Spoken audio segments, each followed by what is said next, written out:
I watched it, but I wouldn't really say I was a it was different for girls back then in the Yeah. 80s.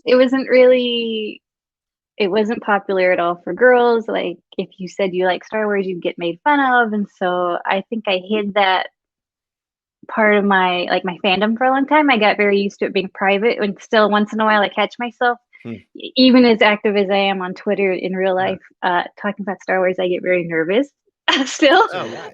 I'm curious. I mean, tell me a little bit more about growing up as a little girl who loved Star Wars and having to hide. I mean, that's it. Almost feels unfathomable. Easy for me to unfathomable now because there are so many female fans. But tell Mhm. me a little bit about that. I mean, it's interesting here. You say you were almost embarrassed to admit to it.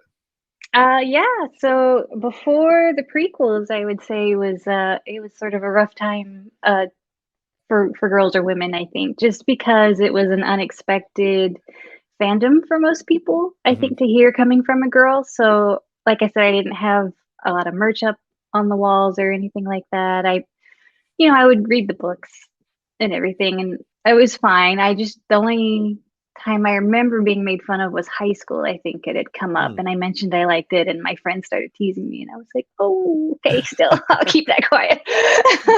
But yeah, at some point in college, it was right. I think it's because it was right when the prequel started ramping up, and it just started to become, which is funny to say now, but it started to become a little more mainstream. I think it became a Yeah. little more accepted for everybody to be a Star Wars fan. It wasn't just a little boys thing or men's thing.